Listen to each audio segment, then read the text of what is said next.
বাড়ির লক্ষ্মীরা তাদের প্রায় পাগল হয়ে যাওয়ার মতন অবস্থা।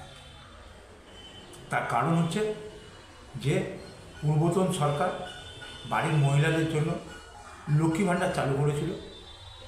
তাকে কাউন্টার করার জন্য বিজেপি অন্নপূর্ণা ভাণ্ডার দেওয়ার প্রতিশ্রুতি দিয়েছিল যে তারা ভোটে জিতে ক্ষমতায় আসলে লক্ষ্মী ভাণ্ডারের যে 1,500 টাকা তাদের প্রাপ্ত হচ্ছে সেটা বেড়ে দ্বিগুণ হয়ে যাবে, অর্থাৎ প্রায় 3,000 টাকা। মহিলাদের এই বিপুল পরিমাণে বিজেপিকে ভোট দেওয়ার কিন্তু এটা একটা অন্যতম কারণ ছিল। ভোটের পরে বিজেপি সরকার সেই প্রতিশ্রুতি রাখতে গিয়ে এই অন্নপূর্ণা ভাণ্ডারের ওপর বেশ কিছু বিধিনিষেধ চাপিয়ে দিয়েছে যে কারা কারা এটা পাওয়ার অ্যাকচুয়ালি যোগ্য। সেটা কিন্তু এরা ভোটের আগে কখনোই মুখে প্রকাশ করেনি। এখন তারা তাদের প্রতিশ্রুতি রাখতে গিয়ে প্রথমে 12 পাতার ফর্ম প্রকাশ করেছিল, কালকে হঠাৎ সেই ফর্মটা বেড়ে গিয়ে 13 পাতার ফর্ম প্রকাশ হয়ে গেছে।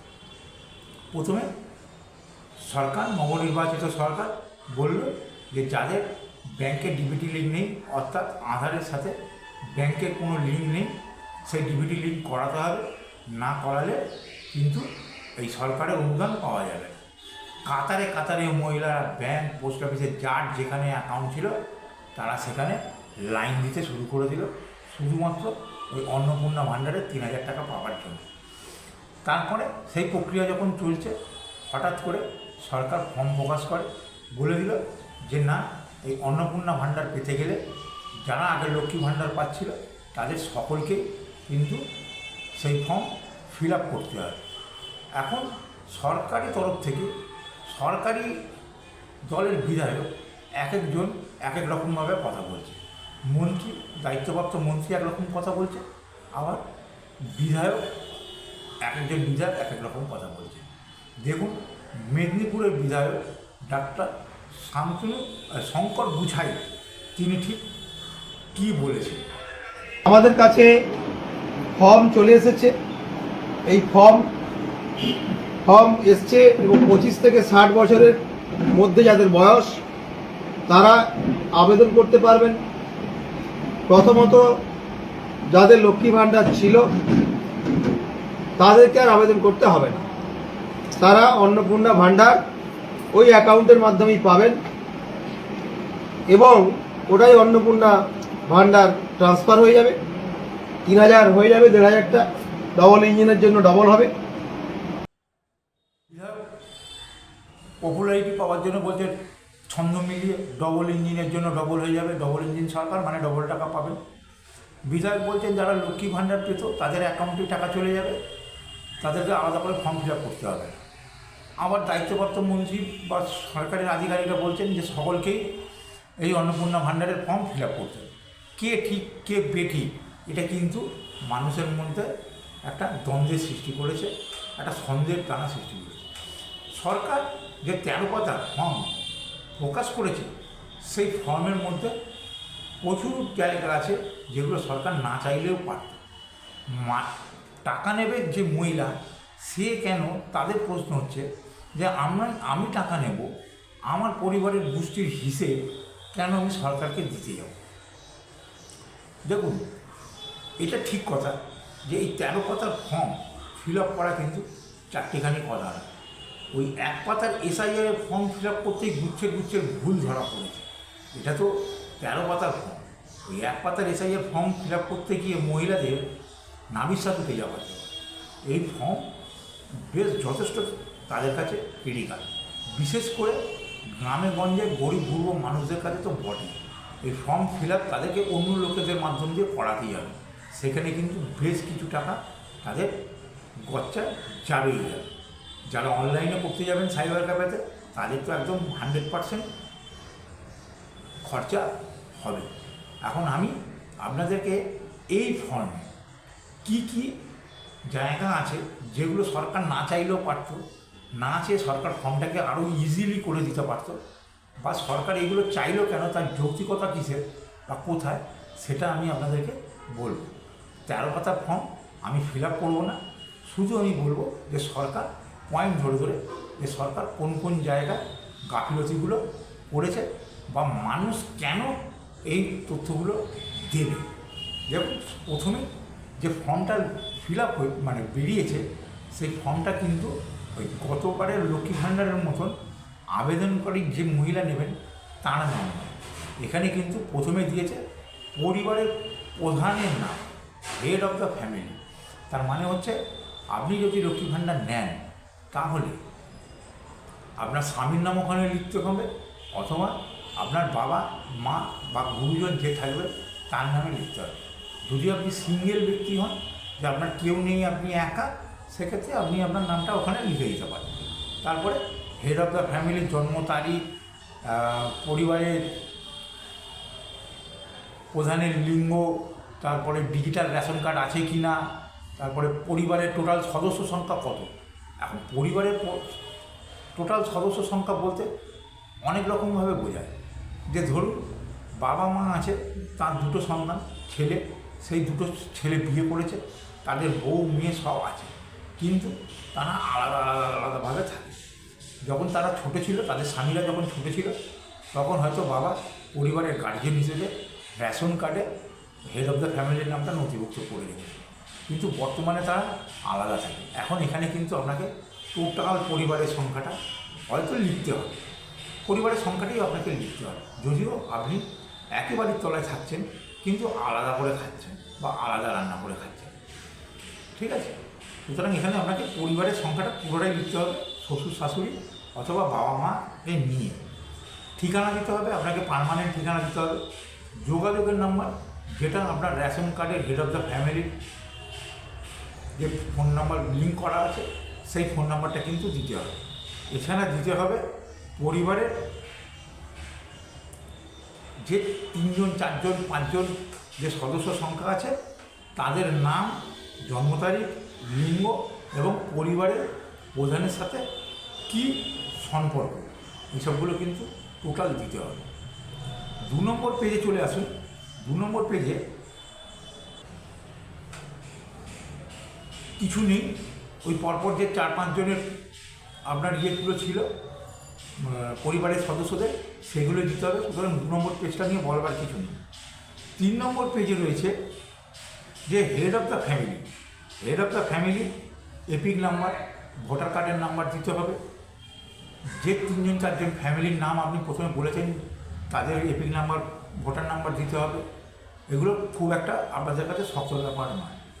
তারপরে আছে যে আপনি সংরক্ষিত না অসংরক্ষিত বিভাগের মধ্যে পড়ে, অর্থাৎ শিডিউল কাস্ট, শিডিউল ট্রাইব, ওবিসির মধ্যে পড়ে না জেনারেল কাস্টের মধ্যে পড়ে।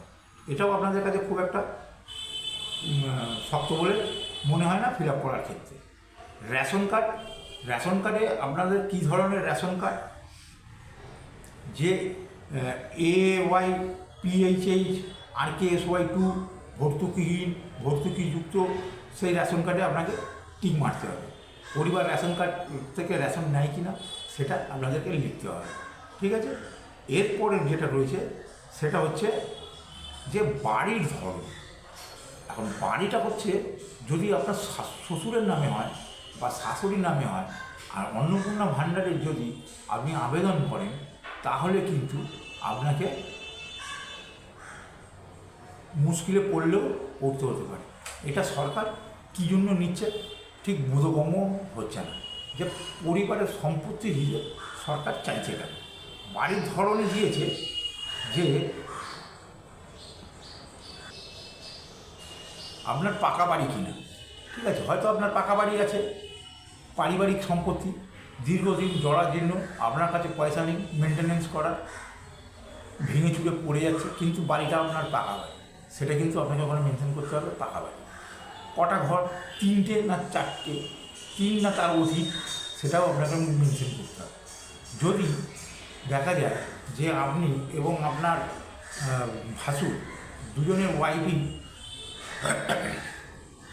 অন্নপূর্ণা ভাণ্ডারের ক্ষেত্রে আবেদন করছেন, তাহলে সেই ক্ষেত্রে কিন্তু 3 বা ততোধিক থাকলে দুজনকেই আলাদা আলাদাভাবে লিখতে হবে যে 3 বা ততোধিক তাদেরকে ঘর রয়েছে।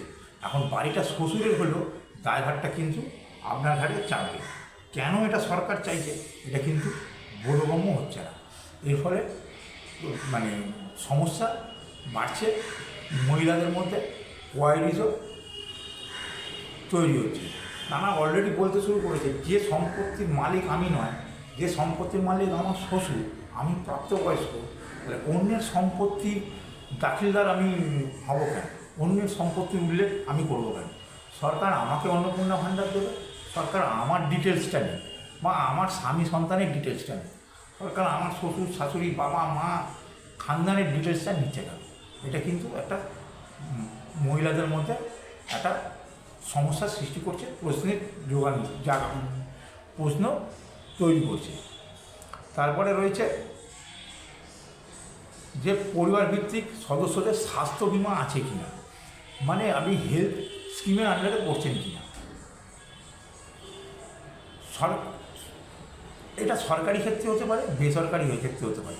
সরকারি ক্ষেত্রে যেমন স্বাস্থ্যসাথী আছে, যদি আপনাদের স্বাস্থ্যসাথী থাকে আপনারা লিখে দেবেন স্বাস্থ্যসাথী আছে সরকারি ক্ষেত্রে, সেখানে তার সাম অ্যাসিওর কত বা তার কভারেজ কত সেটা লিখে দেবেন, প্রিমিয়ামের জায়গায় 0 লিখে দেবেন প্রিমিয়াম জায়গায়। যদি আপনাদের বেসরকারি থাকে তাহলে আপনাদেরকে সেটা কিন্তু ডিটেলে লিখতে হবে যে আপনাদের কত টাকার কভারেজ, কত টাকার প্রিমিয়াম দেয়।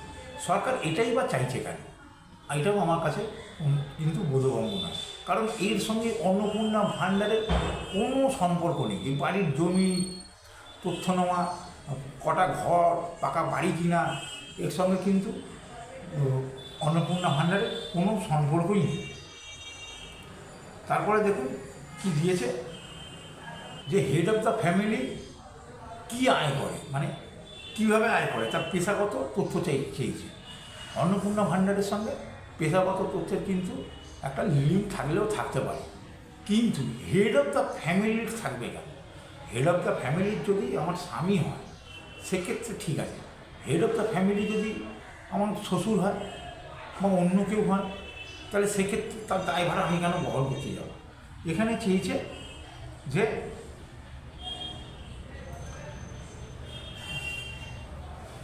পেশা তিনি কী করেন, তারপরে চেয়েছে কি না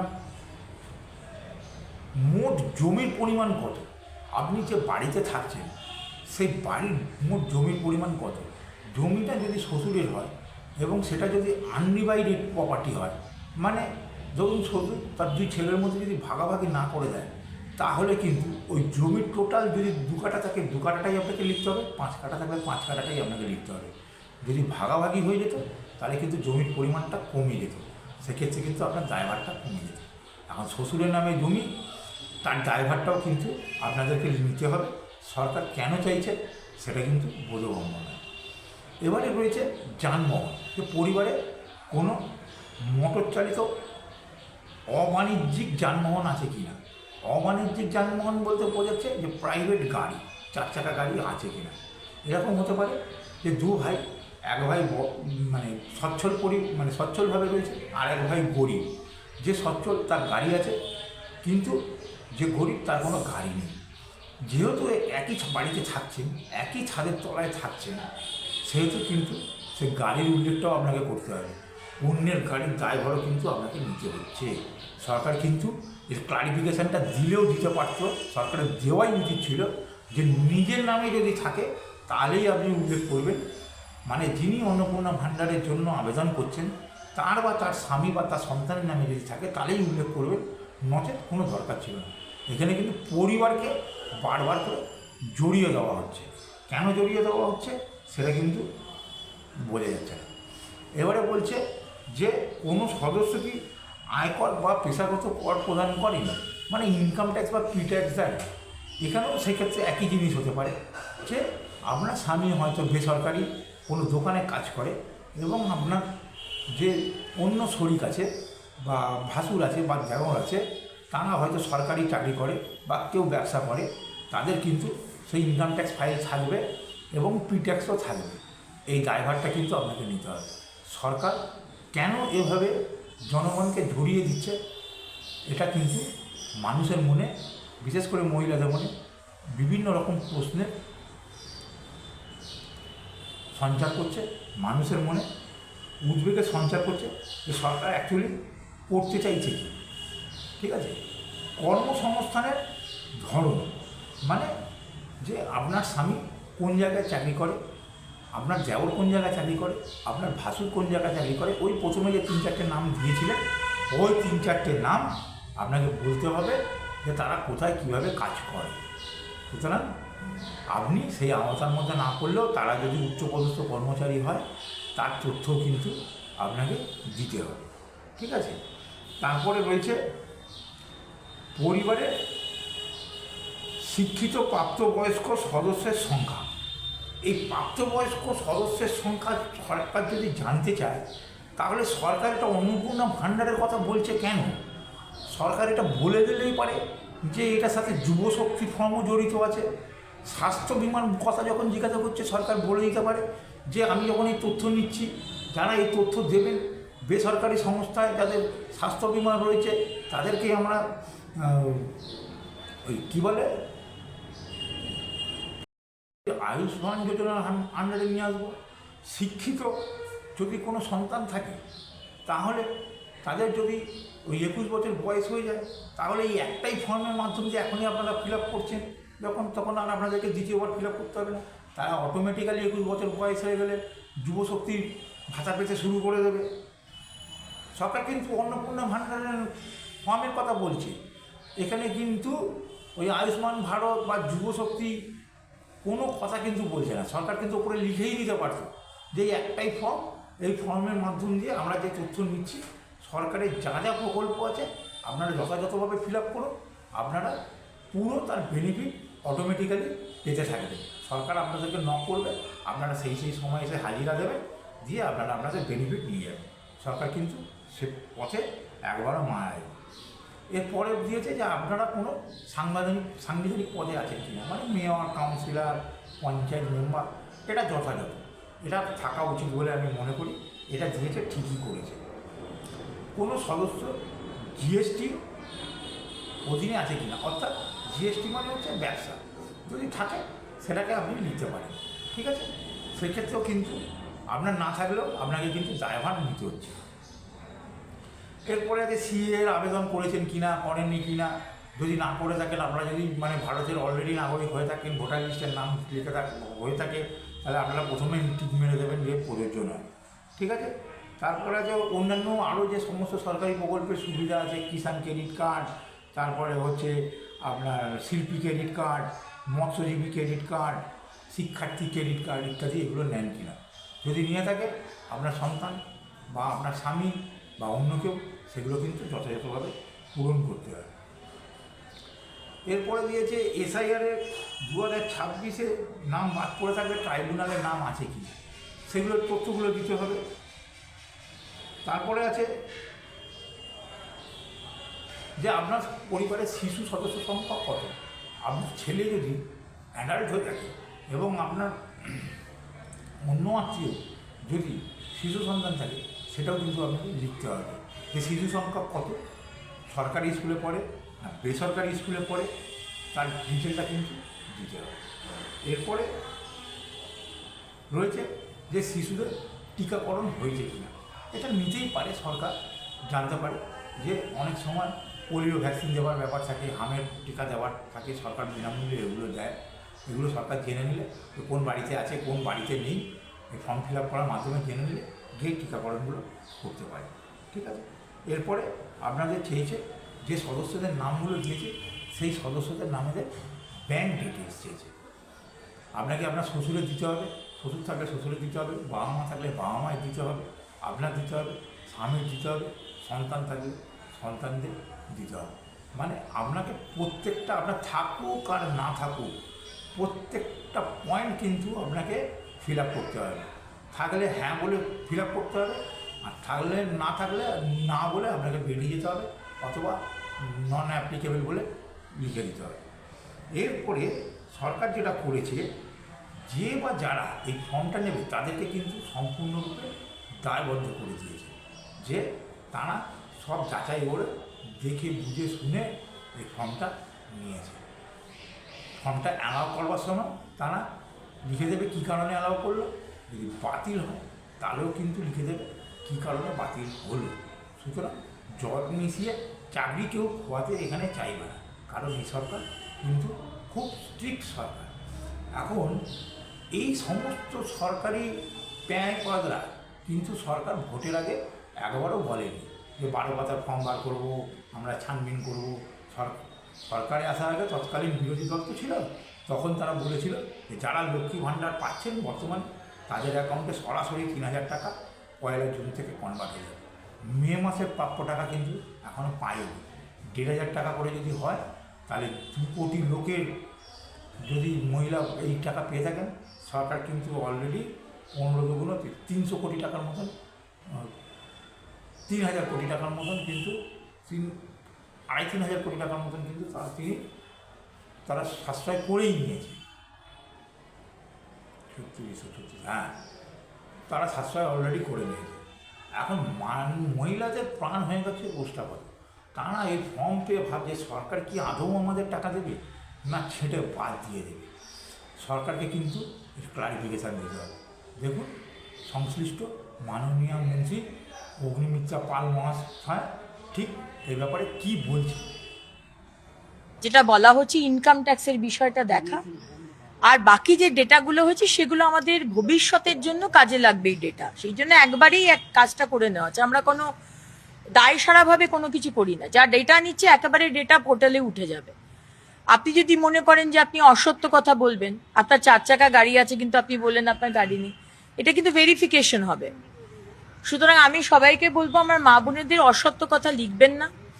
তাতে কি হবে, আরো বেশি ব্ল্যাক স্পট হয়ে যাবে যে আপনি অসত্য কথা বলেছেন, কারণ এই ডেটার উপরে কিন্তু ভেরিফিকেশন হবে।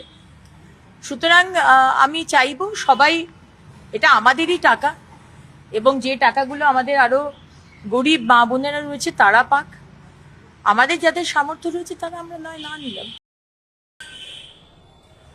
মাননীয় মন্ত্রীর কথাটা দুরকম হয়ে যাচ্ছে না?